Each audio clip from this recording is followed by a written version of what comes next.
Hello, and welcome to the Art of Presence podcast. I'm your host, Christine Pollard. On today's episode, I'm joined by Sally, and we touch on topics such as navigating life and its many stages and transitions. We touch a bit on some grief and also our experience of being present. I invite you to notice what comes up for you as you listen. And please feel welcome to share anything that comes up for you. And I hope you enjoy this episode. So now I ask, what's present for you right now? Such a loaded question.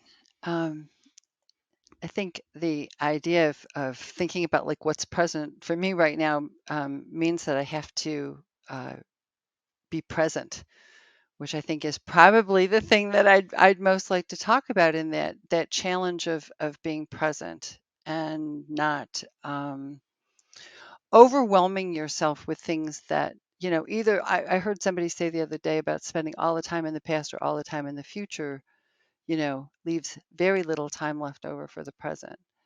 And I think that for me, the stage of life that I'm at right now, I feel like a 13-year-old, or when you're graduating from high school and it's like, oh, what do you want to be when you grow up? And what do you want to do?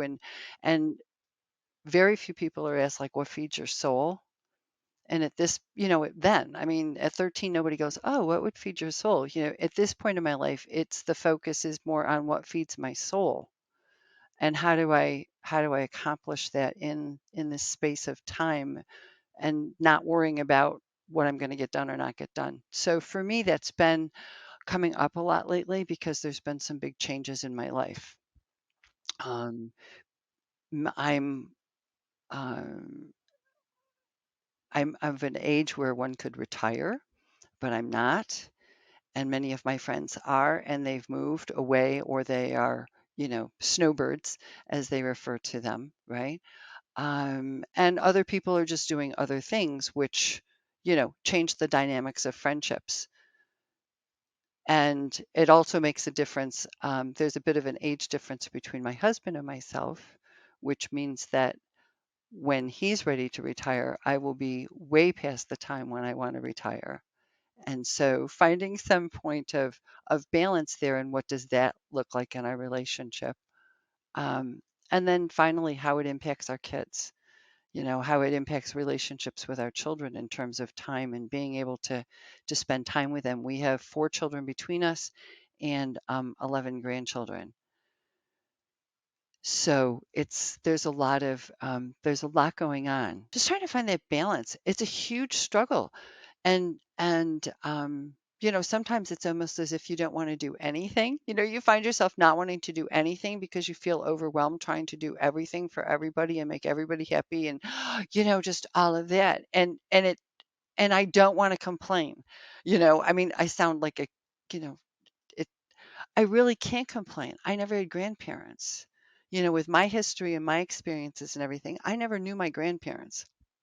So I never had an experience of knowing what a grandparent was like. And so this has been all new, sort of learning territory for me. Not only that, but being the parent of adult children who have children of their own. My God, no one prepares you for that. Seriously, I mean, you think about childbirth preparation and everything. I mean, they should do adult children preparation because the dynamics of the relationship can be very, very different. And it makes me sad. You know, I mean, you think about you did everything with these children. Like they were your everything, right? And then they successfully grow up and move off and have wonderful lives of their own. And you're like, where's my place here? It's not quite the same as see, I can feel myself getting like, Yeah. like you don't hold the same place. Mm. Yeah. So a lot of things that, you're not prepared, as an adult with, Right. like I said, going through these transitions.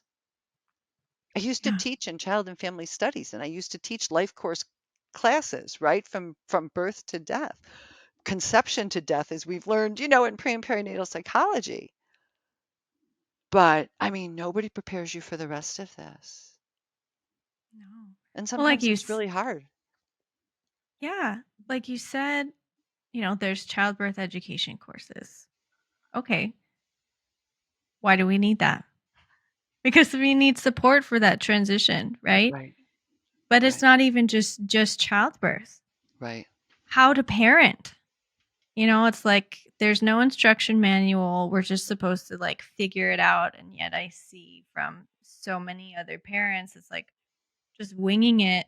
Like, what am I supposed to do here? right, And then, right, like you just said, it shifts when your children become adults. And it's like, okay, how do I do this? right. I only know my experience with my own parents. Right. Which may or may not have been, successful in a lot of ways. I mean, if you talk Right, about, I mean, first you've got imprints, right? And then you've got, and then you've got this full out experience of things. And right. it You may like how it went or not, or you right, want to do it right, differently or not. right. And I know the argument's always been, I mean, I come from long background in childbirth education and, some of the other things that I've done. And if we think about preparing people for, people would say, well, why do I need childbirth education classes? Because it's something very natural. I mean, it's natural, right? I mean, birth is natural. Yes. And, yes. And it's also a time of incredible vulnerability and need and need for, a whole lot of things like, safety. The first of all is safety, right? And then breastfeeding. Well, why do you have to have classes about breastfeeding? I mean, you have right, the like, why this seems pretty simple, breast baby, put them together, you get the whole, but they don't realize all the rest of it. All of the rest of the stuff that comes with it, the things in the middle of the night, or not knowing what to do, or reading all of these things and having other well-meaning people, mind you, tell you what to do with your baby. And I think that it so undermines our ability as mothers and our self-esteem as mothers. right, right. Well, Yeah. I was a La Leche leader for a few years, and the La Leche League book is the art of breastfeeding because they're like, okay, yeah, it is a natural thing, but that doesn't mean that all of it comes naturally to how Exactly. to do it. Like that Right. was a thing Right. passed down through the generations where Right. the mothers and the grandmothers and the aunts would all support each other so that it was okay if you didn't know, but now we've lost a lot of that. And so, Right. There's we no provide there's that. no right. There's no what I mean, in the way I like to think of it, we're losing our institutional memory Mm, of what natural birth is like, because we have so many women who are not giving birth fully under their own power and in a safe environment that they chose. I mean, like all of sort of the criteria, right?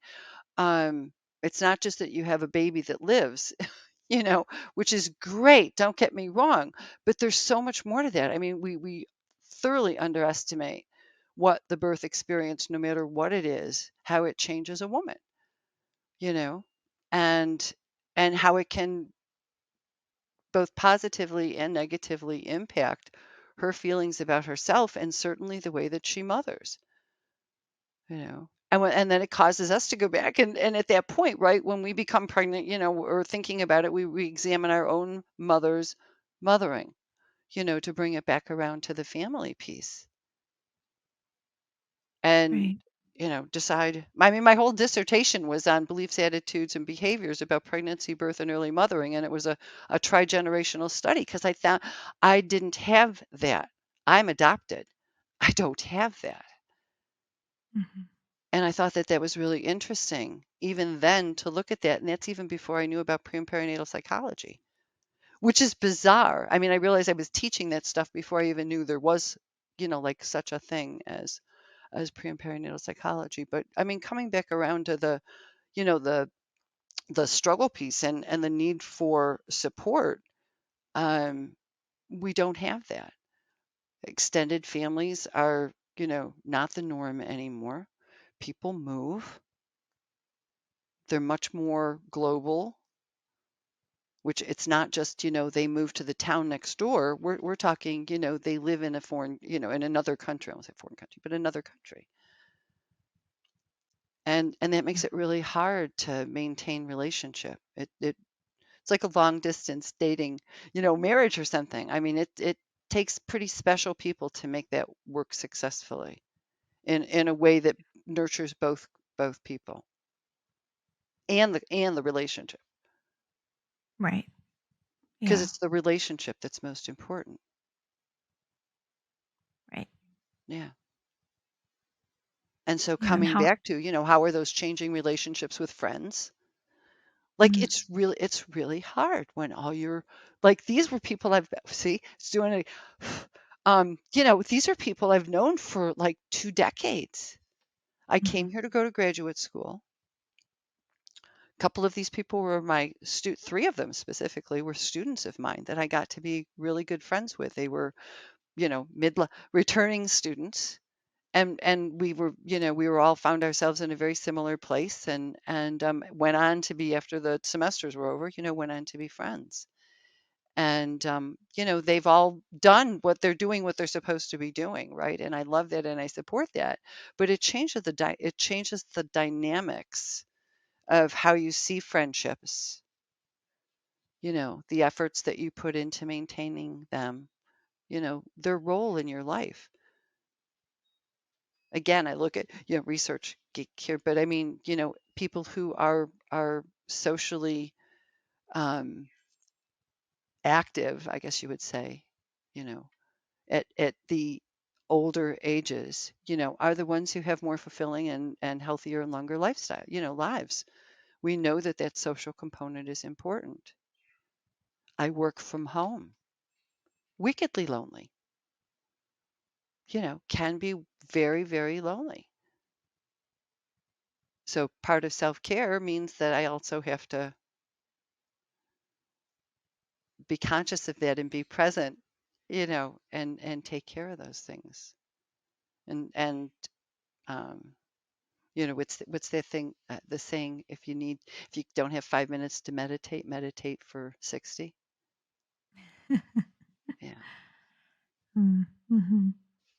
And what I see as and hear as you're speaking, that with these transitions, these life transitions, that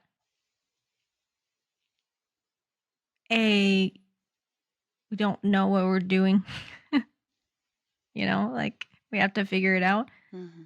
But B, the grief that comes along with these transitions at times, you Hmm. know, becoming a parent, grieving that part of you that is no, that wasn't a parent now that you are, as your kids grow up in the different ages and stages, and when they move out, and then the way the relationship was, how it is now you have grandchildren, so that's a whole nother type of relationship that you're navigating, and then they'll grow up and they'll be adults and it continues on, Yeah.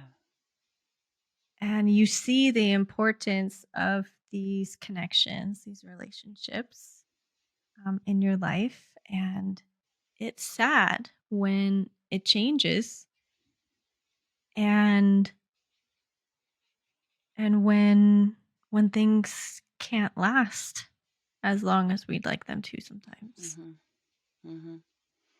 Yeah. And I think honestly, I hesitated prior to say anything like this, in the past, but I think the trauma of COVID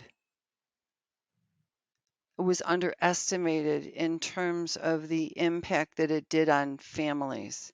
I mean, the focus was mostly, logically on people who were, hospitalized and, you know, um, dying and those levels and everything else. But I don't think people really realized the impact on families of people not being able to see each other. So many people were unable to be with their parents and in nursing homes or at time of death, when one also should be very supported. We know that that's also a time of the another large transition, which deserves compassionate support. And they were denied that. And I mean, I even just think about, and again, it feels, yeah, I have learned that, while my situation or my examples may seem trite or not, unimportant in the big picture of things, when they happen, they happen to you. And um, and there's no ignoring that, right? I mean, that's real for you. I mean, I have a very, very clear memory of a Thanksgiving that we were the only ones who didn't go because we were wearing masks. And at that time, it was, really early on. It was the first Thanksgiving, and everybody else thought we were crazy, and they were entitled to their opinions. And I made the suggestion of getting you, maybe we could, coordinate it on Zoom or something like that. Um, that didn't work out so well. It ended up not being a really positive experience. Um, and that was hard because it was the only Thanksgiving I haven't spent with my kids, and my oldest is 43. So that's a lot of Thanksgivings. And I still feel really bad about that. That's like time lost. I learned my mother died when she was 56. I was 17. And I learned a lot about time lost, of things that you don't get to experience later because there just isn't that opportunity, you know. I mean, my parents have been gone forever. Like Mm. people's lifetimes, my parents have been gone. I have friends. I mean, I will be I how old am I? 66. Yeah, yes, 66. Be 67 in January. I had to think about that. Um, and I haven't had parents for most of my pretty much all of my adult life.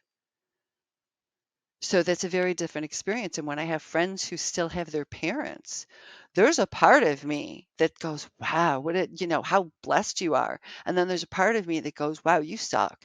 You know, Mm. I mean, I don't mean Yeah. it that way. You know what I mean? Like, Right. wow, I wish I'd had that because there's so many conversations that I wish I'd had. Again, um, things I didn't think about asking when I was 17. Hmm. So I've tried to share that with my grandkids, even though I think can I share a quick story? Yeah. I had the most amazing conversation with one of my grandchildren, um, who is a new fresh teenager, um, and also a boy, and this is the part that surprised because the girls usually listen to me, but the boys, not so much. They like to play with Rob and the rough and tumble and things like that. And so I was on the phone and I was talking about Mercury in retrograde. And I was talking about this show I had seen when I was wide awake at 4 o'clock in the morning about giant bones that they had found in a cave in Tennessee and some stuff like this. And I said, "Oh, you're probably tired of listening to your grandma about stuff like this. I'll let you go." And he goes, "No, grandma, this is really interesting." And he wanted to talk to me, and the phone kept going dead, and he was irritated that the phone had gone dead. I had to tell you that conversation was one of life's greatest blessings. Mm.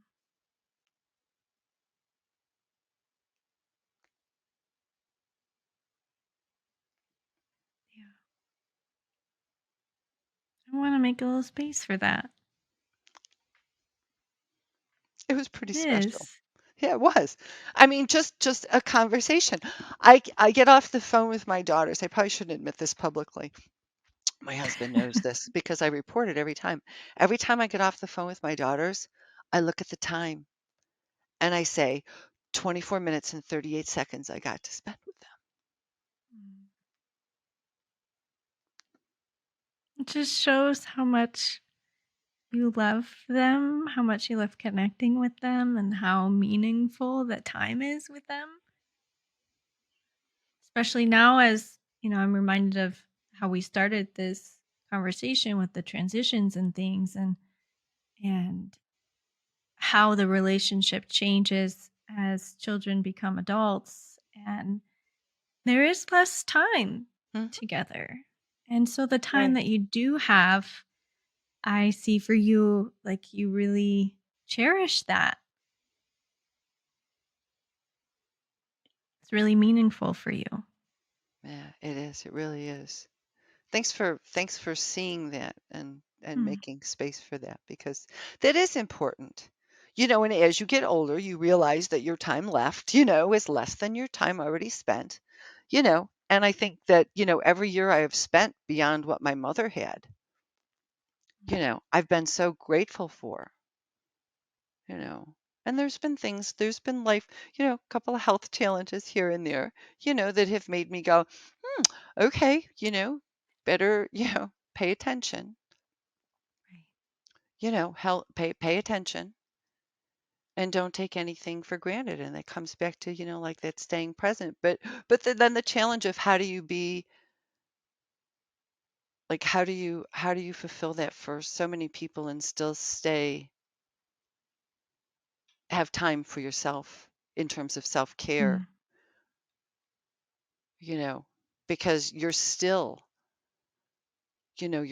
giving it out even though mm. they're adults and they're capable and they're successful and they're happy, for the most part. I mean, everybody, like everybody else, they've got all of their ups and downs and stuff. But I mean, for the most part, they're all doing really, really well, which makes me very proud.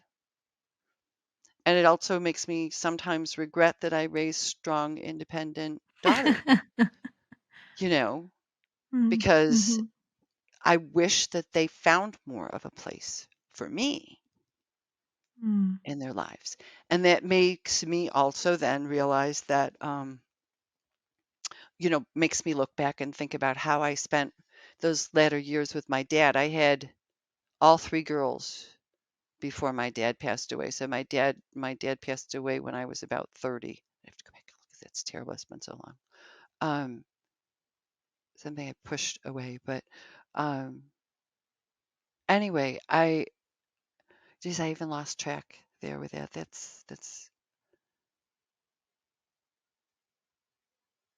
I don't know. I don't remember what I was going to say. Can you help refresh me where I was there for a second? For some reason, that just took me like to a whole yeah, different that took me to a whole different place in a memory. Then I had having a little bit of a yeah. struggle coming back from from No, from that. But it's okay. Thank you for naming that. And yeah, yeah, we can take a moment. There's no rush to get back. Just yeah. Just where were we? knowing We that can that just I'm here with you. And I, yeah, you were talking about your kids, and that you were 30 when your dad had passed, and the amount of oh, I remember time the like time you that I had. had spent with him. Right. And I Mm, remember being so incredibly busy. And I had a marriage that was not doing well, and it's funny, like, I just realized my hand was up, and I realized, like, it almost feels like I shouldn't be saying that, and, like, I'm covering my face, like, I shouldn't be mm, saying that. It's weird, paying attention to those kinds of things, but, um, I was really busy.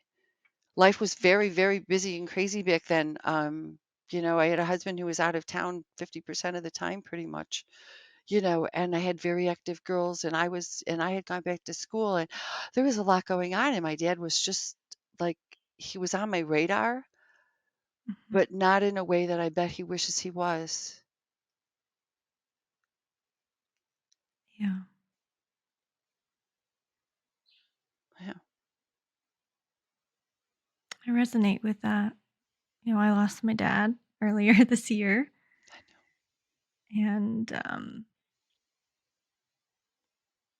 yeah, I have similar feelings of that time lost. And um, I mean, I didn't grow up with my dad.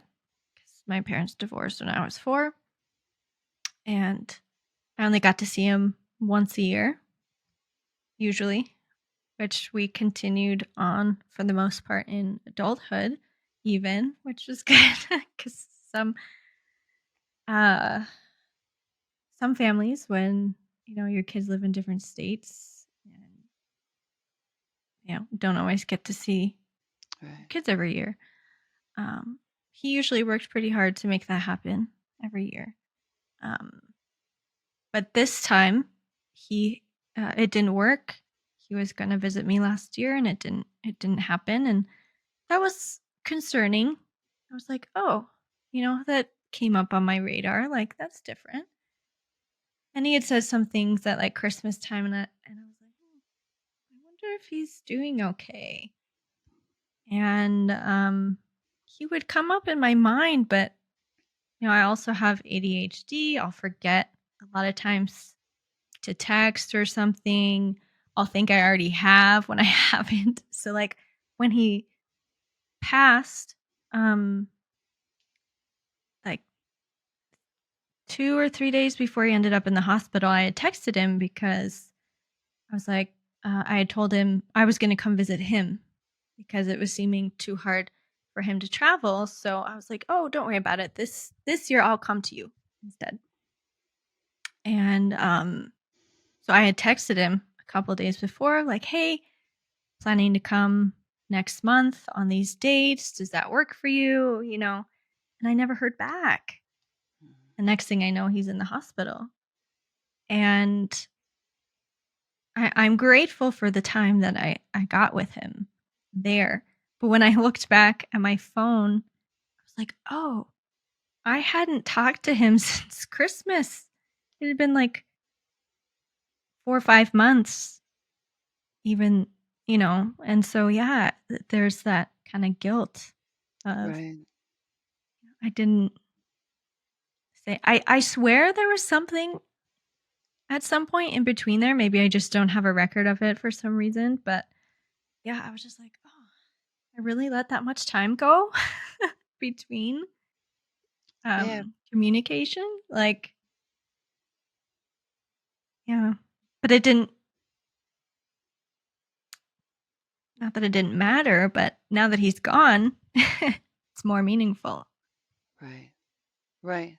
And that's that presence versus past versus future. And maybe there's a way of, I don't know, working that around where you say, okay, I'm gonna use the past, to stay more present and mindful. I read something a number of years ago and it was like, keep your I love yous up to date.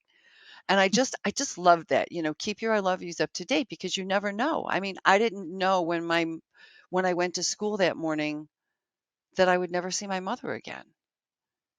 You know, I mean, I'm in high school. I go to school, like every other high schooler leaves, and I never knew that I wasn't gonna, that I would never see her again.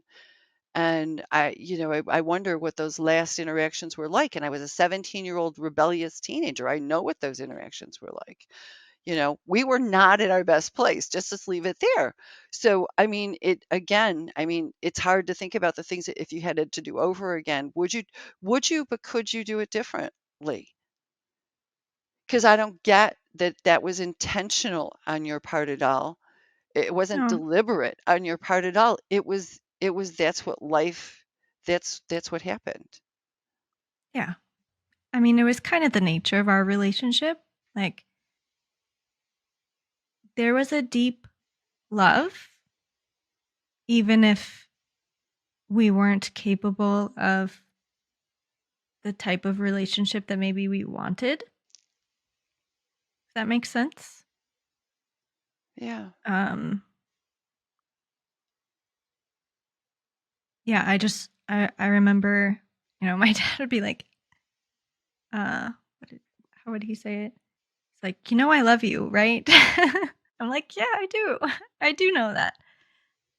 Because there would be these big gaps, between communication and stuff. And Right. I kind of felt like that was his way of saying, like, it's not about you. Like, I still love you, you know, even when it's not maybe how we want it to be. Right. That's a very powerful message, though. Yeah. Think about that. Time and space didn't have an impact. And yet recognizing that sometimes space can't be helped and time does what it does. It just keeps passing by. I, I can't even tell you how many times I've thought about and somebody I had a meeting this morning and I said, I don't know if it was this week or last week. Like, I don't actually remember. I Right. mean, or was that last month? Or I'll have my husband and I'll have a conversation. I'll say, well, that just happened a couple weeks ago. Or he'll say that. And we're like, no, no, it's been like 3 months or something like that. Right. I mean, time passes in its own time, the way Right. it And then does. the COVID stuff, like before, like Right, totally warped my sense of time. right, And there's still things that I'm like, right. oh, before COVID, I'm like, that was nearly 4 years ago I now. know. I know. Like, But I said earlier, I think we are still very much suffering the repercussions of COVID in ways that people have not measured. right. Because we're still having the impact on these relationships. And if I mean, there were it didn't happen at the best of times anyway, in terms of what was going on. I mean, I'm a sociologist. I mean, I take this stuff into consideration, but in terms of the larger social cultural picture, COVID didn't happen at I mean, not like it could happen at a good time, but it didn't happen at, really, it happened at probably one of the worst times that it could happen in terms of, people already being semi-divided in our country. And without getting into that, I want to come back to the fact that COVID very much divided people along lines of wear a mask, don't wear a mask, which then ended up being a larger, a much larger discussion. And Hmm. I mean, that wasn't just among family, that was among, friends, it was coworkers. I mean, everybody was, I'm involved with higher ed. And I mean, it happened at all levels. Right. Um, so but there's that even the lack of time.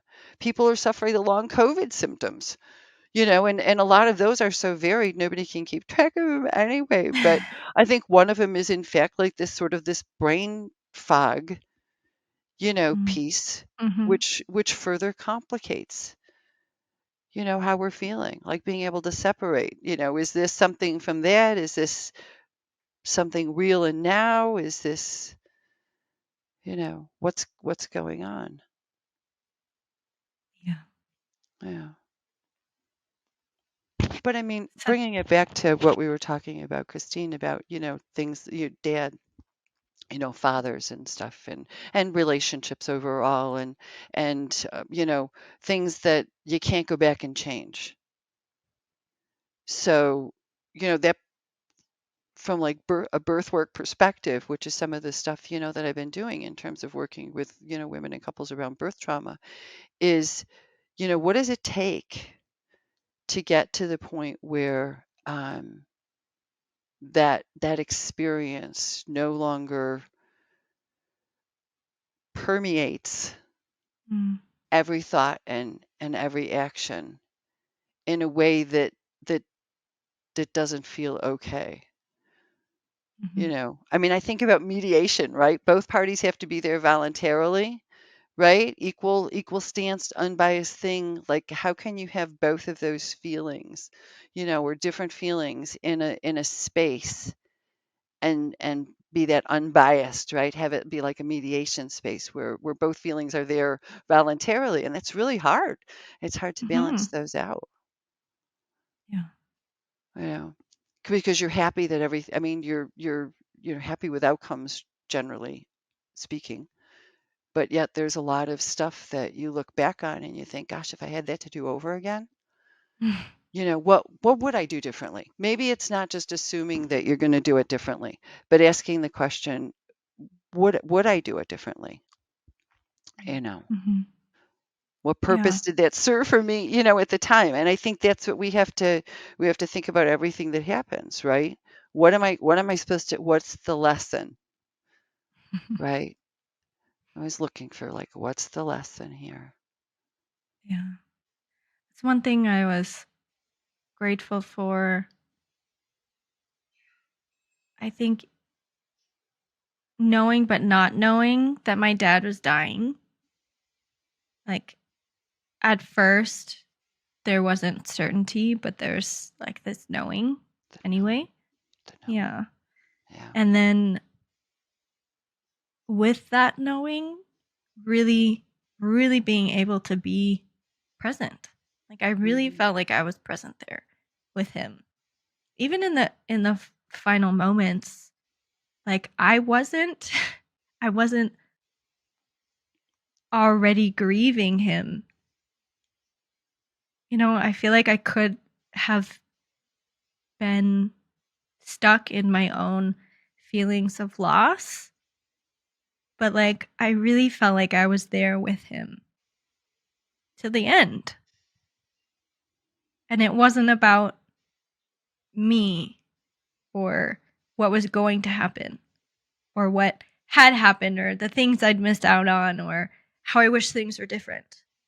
Um, I really felt like I was there in the moment.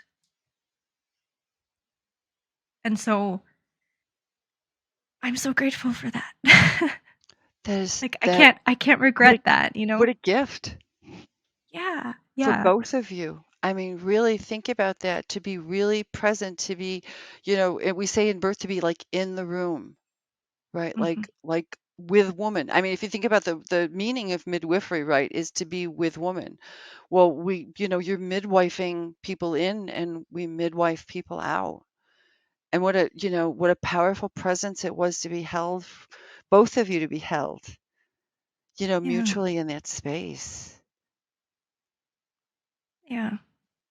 But it really showed me the power, I think, in the present Yeah. because like I said, I could have been stuck in all the ways that I wish things had been different in the past or what I had wanted or already grieving him when he wasn't quite gone yet, Mhm. like jumping ahead. And it's just like, in like healing story circles and spaces that we've been in together, when we are there present with each other, it's just like I can't even explain with words the experience of that, like it's this felt experience that you just don't get from anything else. I don't know. I don't even know. That really doesn't make sense how I'm Yeah. describing it, but um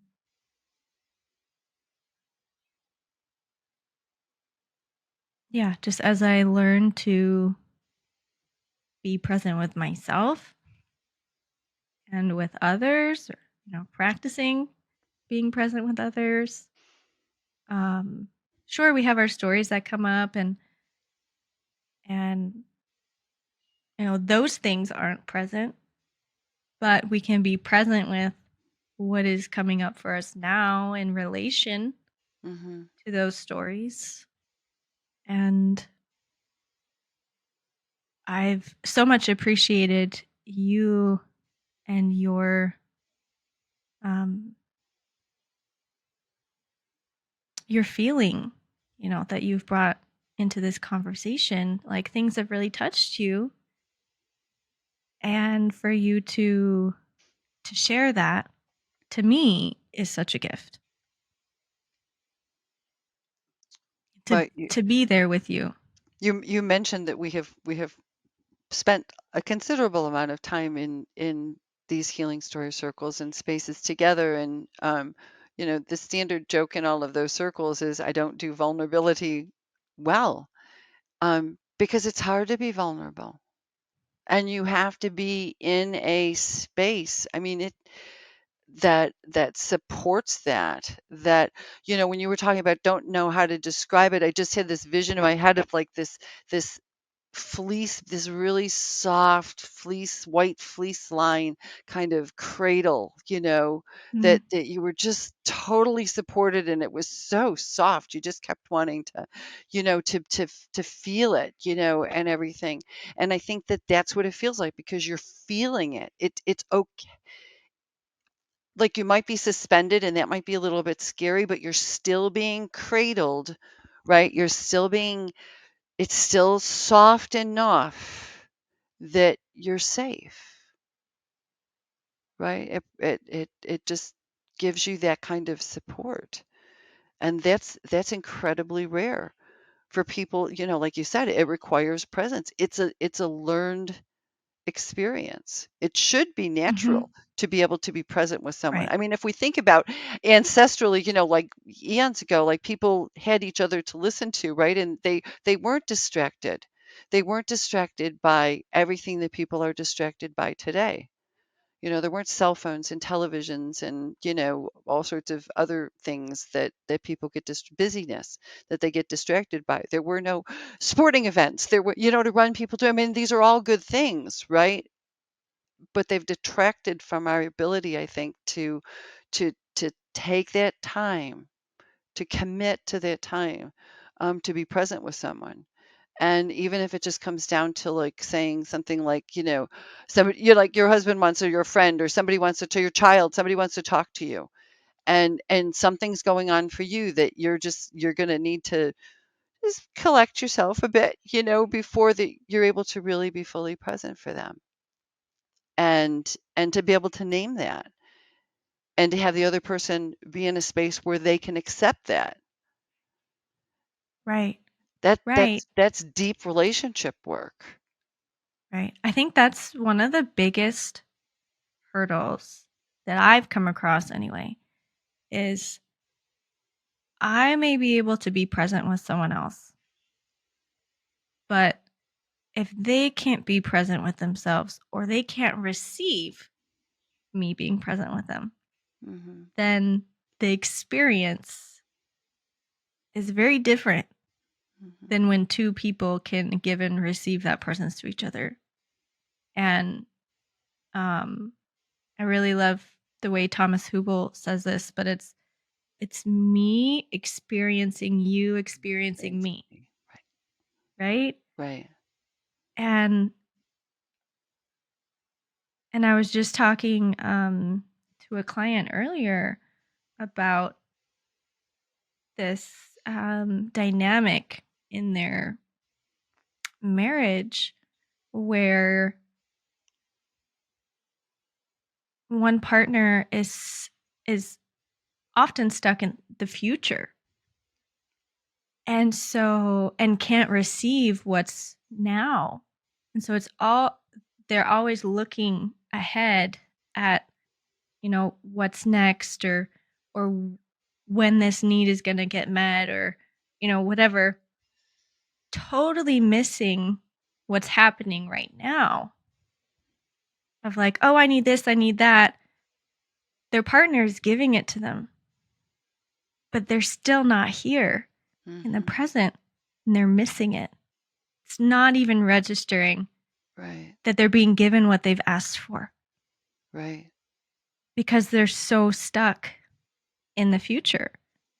And it's like, what yeah, what are we missing out on Yeah. when we can't receive being with someone else? Yeah. It's like the lens. If you think about it, it reminds me too of, um, you know, people who take a lot, they're constantly looking through the camera, or constantly, taking pictures of things instead of being present with them. And we know that that's two entirely different experiences. Actually watching something versus watching something through something.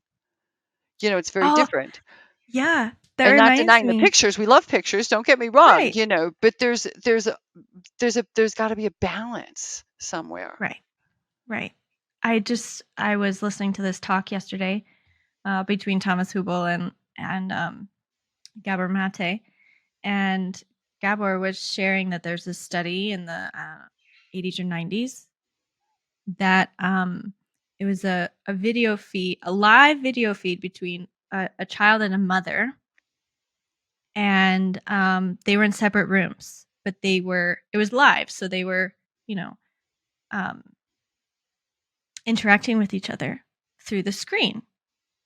But then they switched it to not be live anymore, and the mother, it was a playback, a replay of the video, and the child was getting upset because the interactions were no longer influence, in real time. Mm-hmm.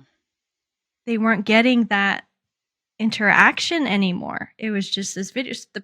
The mother was still there on the screen, Mm-hmm. but the interaction wasn't in real time anymore, and that was distressing. Mm-hmm. And I just thought that was fascinating. Yeah. So much for nanny cams. When we think about it, though, I was at a sports event last week, and I observed a grandmother holding a baby, probably about 6 months or so, in her lap, and I thought, oh, how wonderful! I bet she's just thrilled to have the baby. We don't have little babies anymore, little tiny babies anymore. So, um, just how to be able to hold the baby and everything. And then I realized that the baby had a phone in its hands and Mm, was watching a movie. And there may have been an absolute need or, warrant for that.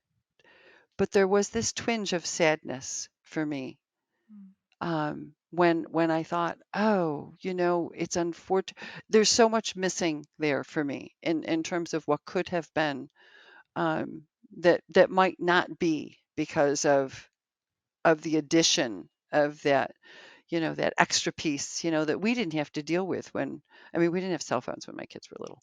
So that was not, that wasn't an issue at all by any means. Thank goodness. I wouldn't want to make some of the decisions that, parents have to make today. I really wouldn't. There's a lot of things, every generation I know has its challenges. Our parents said that as well.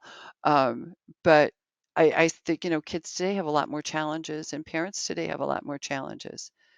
And again, taking in, the larger social, picture of what's going on. I mean, it's hard. We've got a lot of people who are experiencing trauma, and this trauma's bringing up past trauma,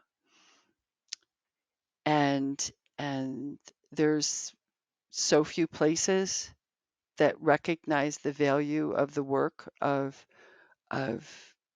what can happen when you have a safe space with people who are committed to being present and able to admit when they're not, you know, yeah, to be a witness to that. right. And at times there's even mockery of safe spaces, right? From some people that might not understand what that means, or in some spaces maybe it's been set to mean something else. Yeah. It makes me Um, curious about why it's unsafe for them to think about safe spaces. mm, mhm,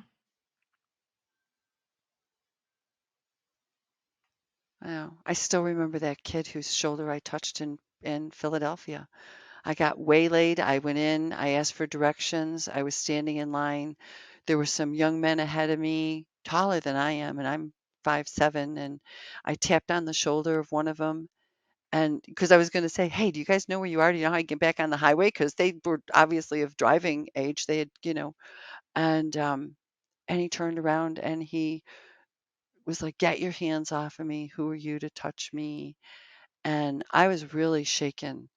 And I went out in the car and I started crying and I called my husband and he said, well, are you okay? Are you okay? And I said, no, it's not about like, I'm not feeling unsafe. I said, what really, really I'm sad about, what I'm upset about is what could have ever happened in that young man's life that would have created the situation where he responded to me the way he did. That's what I was upset about. Yeah. Because I am not threatening. I was like, I mean, I don't come across, I was not in any way, shape, or form threatening, but I was. To him, I was. I invaded his space without asking, and I didn't have a right to do that. In retrospect, I didn't have a right to do that. I know that because I do birth work. But I'm also super touchy-feely, and I warned for years I warned my students about that at the beginning of the semester. Like I'm like really touchy-feely. Like I put my hand on people's shoulders. If it's not okay with you, let me know now, because I do it spontaneously. But just again, not knowing what somebody else's history is, not knowing what somebody else's imprints are. When we do this kind of work, we become ever so mindful, more mindful, not always as mindful as we could be, but we try to be more mindful of those things, and with ourselves too. I mean, it's enlightening. It's enlightening as all get out because I know you're a voracious reader, as am I, and piles everywhere of books, what's on the list. But when you have those aha moments, when you're reading a book, and this often happens to me, when you're reading a book and you sit there and you cry, and you just sit there and you cry, and you sit with it, and you go, oh, that makes sense. Now I understand. Going the next step and saying, and I forgive, right, Mhm.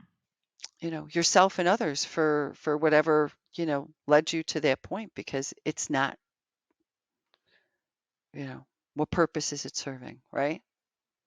Yeah. Yeah. It just reminds me of the importance of meeting each other in our experience. Yeah. Yeah. Lots of personal pieces, but a lot of intersections as well.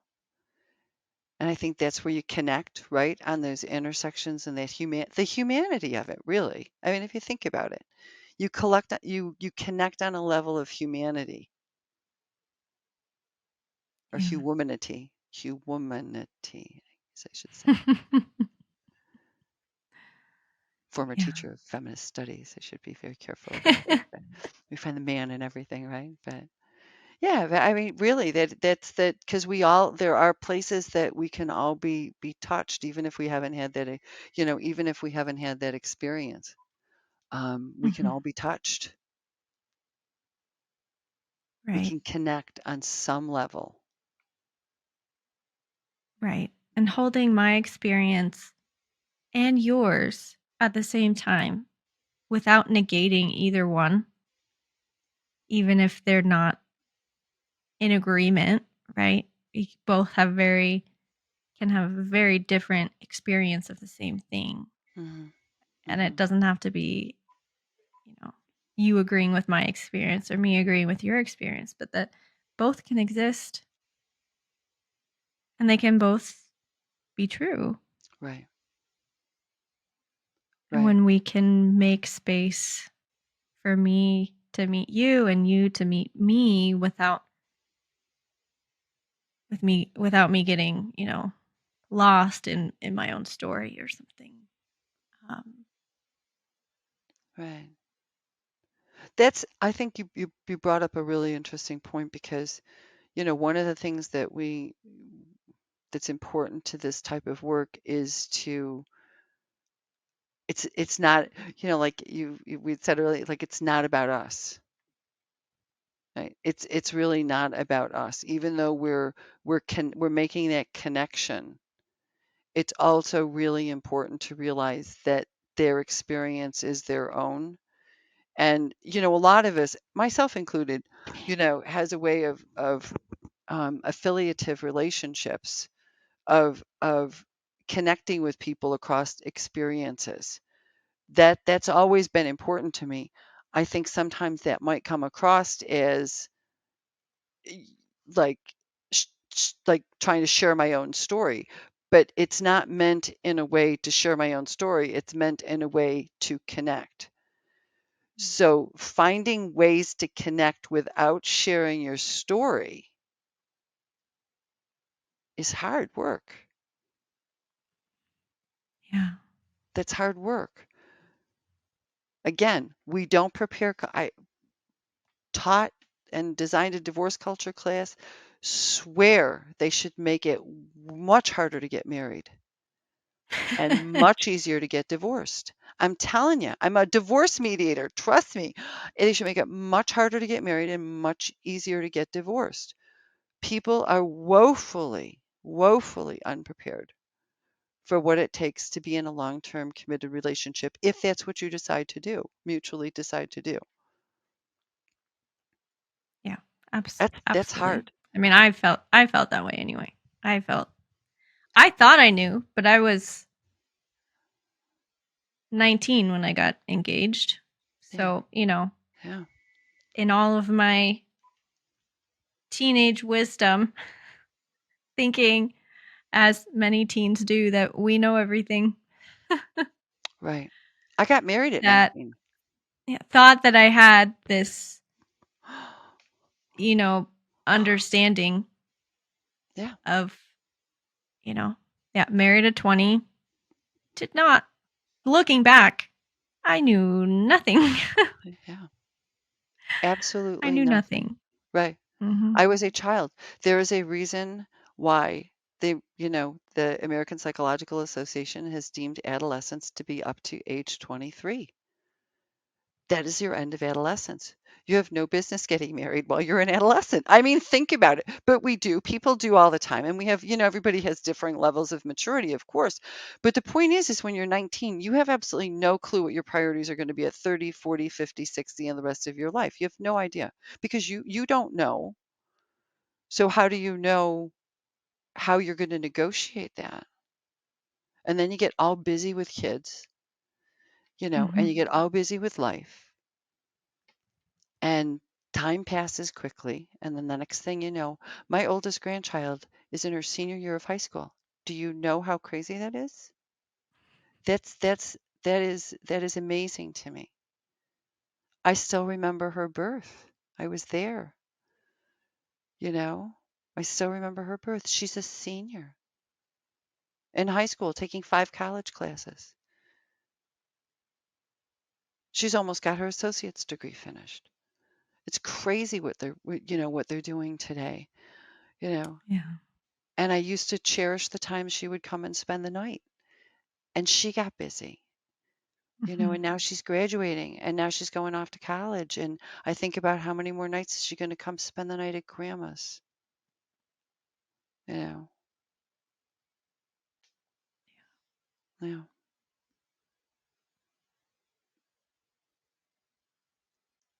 Well, I Family. I I still went to visit my grandparents and stayed the night.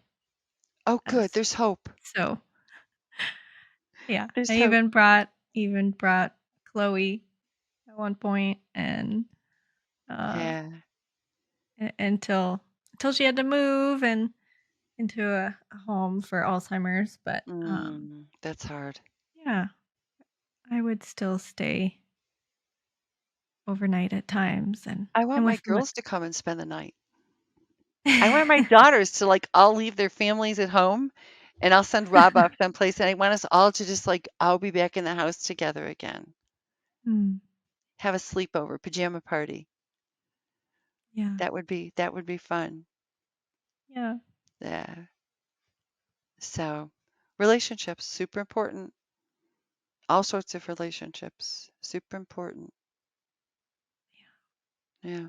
And when you were saying that about your granddaughter, like it just reminded me of how quickly I wanted to move into adult life.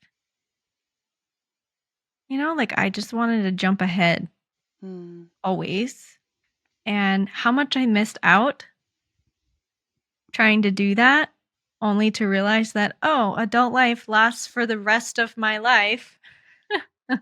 Right. There was no need to rush to this because it's going to last for the rest of my life. But I didn't know that at the time. But again, Yeah. not being present, I was future thinking, Right. and I missed out on a lot from that. And part of that was being really uncomfortable, and that's part of it. Being too uncomfortable with the present. It can be too much. But I know now, looking back, I just didn't have the support. I didn't have the guidance that I needed at that time Mhm. in my life. So it might have been different. Um, but for me, it was too hard to be there. So it's easier to to think forward. Mhm. The past was too painful, so it was just, and the present was too hard. So, Mhm.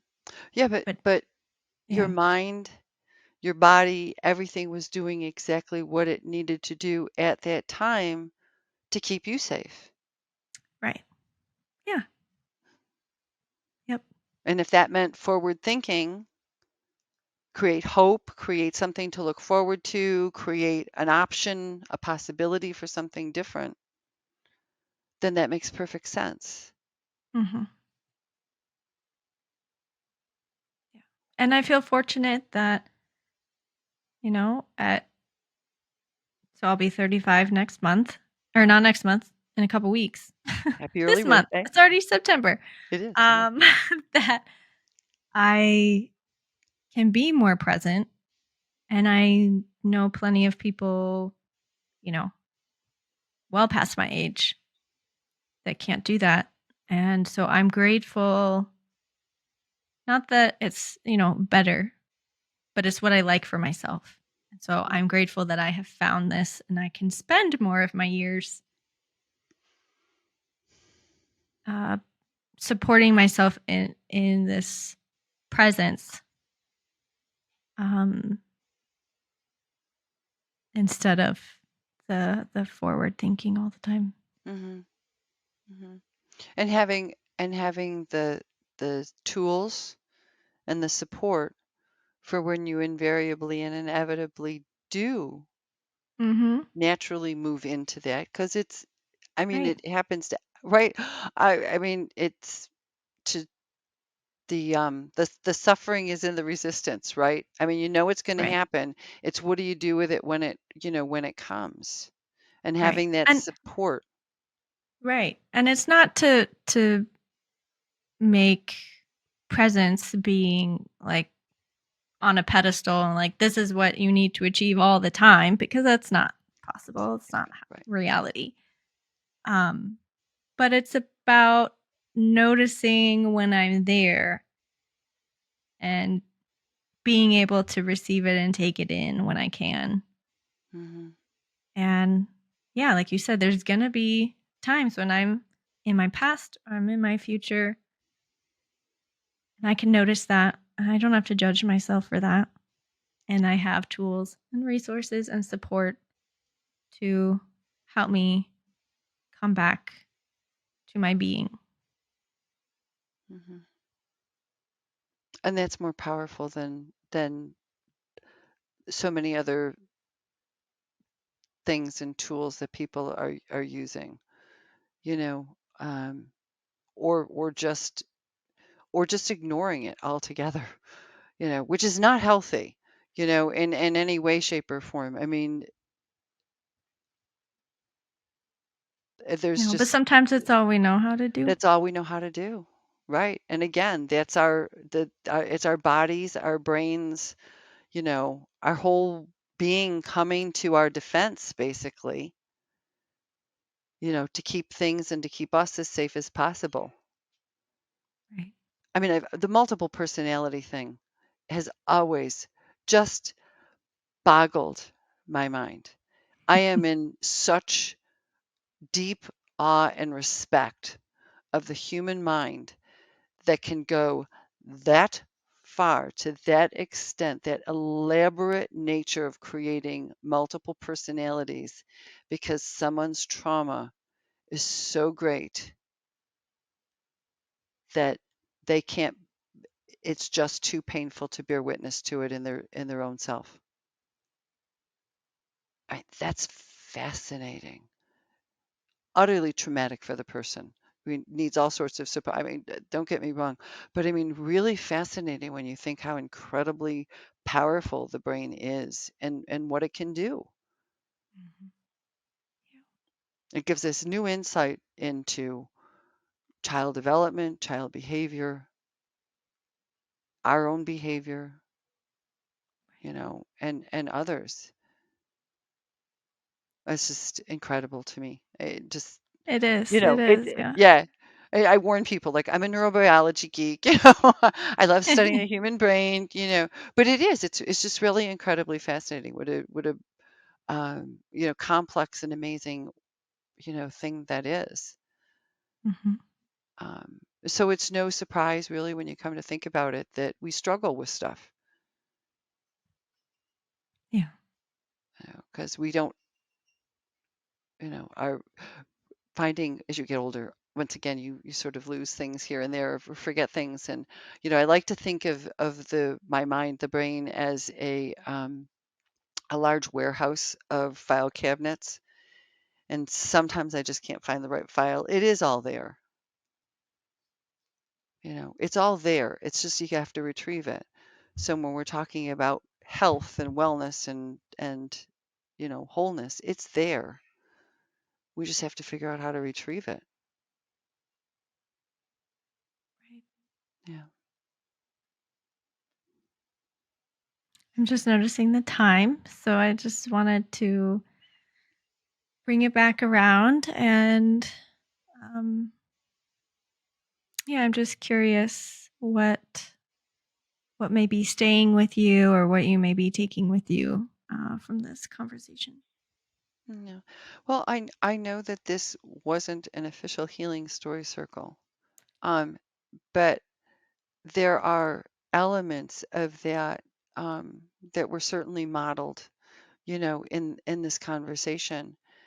And I have to say that through the conversation and sort of noticing where I was then when we started and now as we finish, I just am feeling this incredible sense of relaxation Mm, and just sort of, I want to say peace, but more support.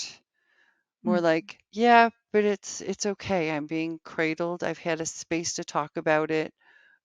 It doesn't, the things that I was thinking earlier that felt really heavy or really emotional don't feel so sort of big, hairy, and scary, you know, as they mhm. did before.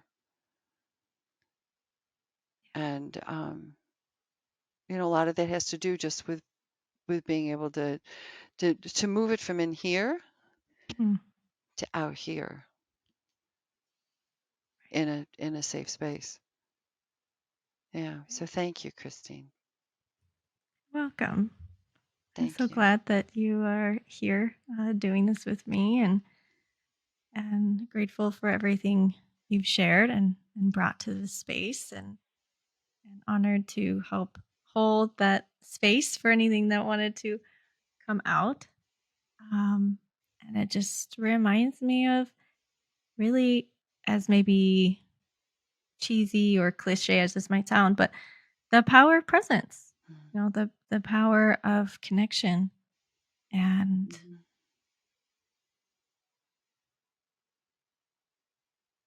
I think you kind of said this earlier, like what relating is kind of meant to be. Right. Yeah. Right. That's the And relate part of the relationship.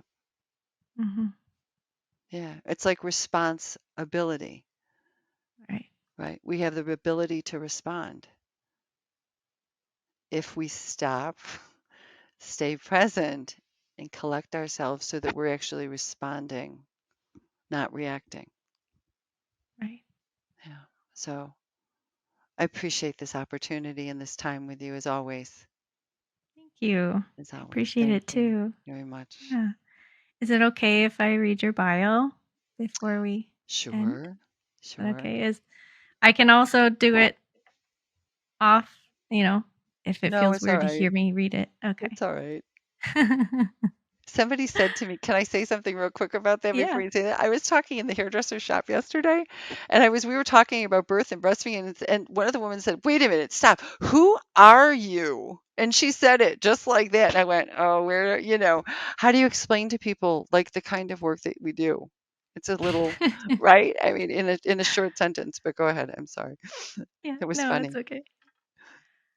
So thank you again for being here with me and sharing, and I'm really taking with me the just the experience of being together. Mm. Yeah. 'Cause I really do feel it. Like I feel this space between us, I even trust though, you. oh, That's not something I say lightly. I think that really does make a big difference to be able to have that kind of trust in someone. mm, Yeah. So thank you for being that kind of person and that kind of being that I feel that about. I appreciate that. thank you.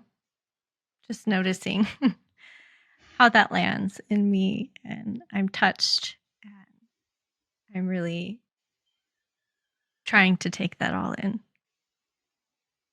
It's a little hard for me, Mm. but I'm trying to let it in. So thank you. And let's see. Uh, for those of you joining us on this episode, thank you for listening. Um, if you'd like to know a little bit more about today's guest, I am joined by Sally. And a little bit about Sally is she is a uh, birth mother of 3 daughters and a son, and has 11 grandchildren. Sally has over 35 years experience as a birth, baby, and family activist. She's certified as a prenatal and perinatal educator, labor assistant, and trauma-informed care practitioner trainer, and offers trainings for doulas, childbirth educators, nurses, midwives, and physicians. Sally holds a doctorate in sociology and a graduate certificate in feminist theory. Her dissertation was a tri-generational study of beliefs, attitudes, and behaviors about pregnancy, birth, early mothering, and family health. She taught for over 20 years in human development, child and family studies, women's studies, sociology, and criminology. Her research focuses on prenatal and perinatal psychology, pregnancy and birth, family health, relational and physical, and family violence. She is the founder and executive director of the Family Womb, Peaceful Energy Reiki, and It's Your Life coaching and consulting. And if it's okay with you, Sally, I may put some links on how to find you, if that's okay. That's fine. Yeah, that's fine. If Thank you for anyone's saying. interested from our conversation today. But thank you so much. Thank you, Thank you, Christine. everyone Thank you for the listening. space. Yeah, appreciate it. Bye, everyone.